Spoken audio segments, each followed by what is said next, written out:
بسم اللہ الرحمن الرحیم۔ آج کی اس ویڈیو میں آپ کو حضرت فاطمہ کا قصہ سناتی ہوں۔ میں نے ایک حدیث پڑھی۔ دیکھیں، پہلے تو صحابہ اکرام میں اہل بیت کو ہم معصوم نہیں مانتے۔ ان سے جو بھی خوبیاں ہیں وہ بھی ہماری اصلاح کے لیے ہیں، تاکہ ہمیں توبہ کے طریقے سمجھ آ جائیں۔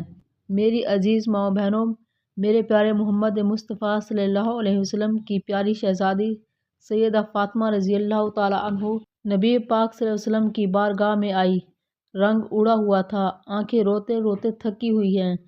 محبوب کی شہزادی نبی پاک کے در پر آئی، آ کر حضور کے سامنے کھڑی ہوئی۔ کہا، یا رسول اللہ صلی اللہ علیہ وسلم، آج میں بڑی الجھن میں پھنس گئی تھی۔ آقا، میں پریشان ہو گئی تھی۔ حضور نے فرمایا، کیا ہوا؟ کہا، میں اور علی باتیں کر رہے تھے، باتیں کرتے کرتے بات بڑھنے لگی تو حضور مجھ سے کوئی ایسا جملہ نکل گیا جس سے علی ناراض ہو گئے۔ تو سیدہ فاطمہ فرماتی ہیں، میں نے 70 چکر لگائے علی کے کمرے میں۔ میری پیاری ماں بہنوں، خاوند کی اطاعت میں تمہاری جنت ہے۔ میرے نبی صلی اللہ علیہ وسلم نے فرمایا، جو عورت کسی عورت کو اس کے خاوند کے خلاف بھڑکاتی ہے، اللہ اسے جنت کی خوشبو بھی عطا نہیں کریں گے، اللہ اسے جنت کی خوشبو سے بھی دور رکھیں گے۔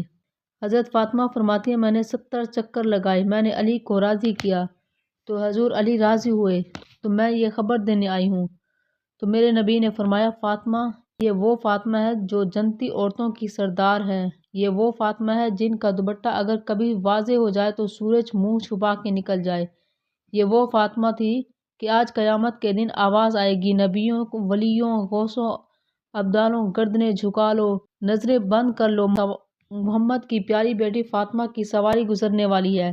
تو حضور نے فرمایا، فاطمہ، تو نے اچھا کیا، علی کو راضی کر لیا۔ اگر علی تجھ سے ناراض رہتے اور تیرا انتقال ہو جاتا تو حضور کی بات سنیے۔ تو میرے نبی نے فرمایا، فاطمہ، میں تیرا جنازہ نہ پڑھتا، اس سے بڑا فکرہ کہاں سے لاؤ گے؟ تو ساری کائنات کے مولا علی کی بیوی ہے۔ تو میرے نبی نے فرمایا، جس کا خاوند اس سے راضی، اس سے اللہ بھی راضی ہو جاتا ہے۔ اور پھر اپنی بیٹی سے فرمایا، اگر کوئی عورت اتنی نمازیں پڑھے جتنی حضرت عیسیٰ کی والدہ مریم علیہ السلام نے پڑھی، اگر کوئی عورت اتنا قرآن پڑھے جتنا حضرت مریم علیہ السلام نے پڑھا تھا، لیکن وہ اپنے شوہر کی نافرمانی کرے، پھر اللہ اس کی عبادت قبول نہیں کرتا، اللہ اس کی تلاوت قبول نہیں کرتا، تب تک قبول نہیں کرتا جب تک اس کا شوہر راضی نہ ہو۔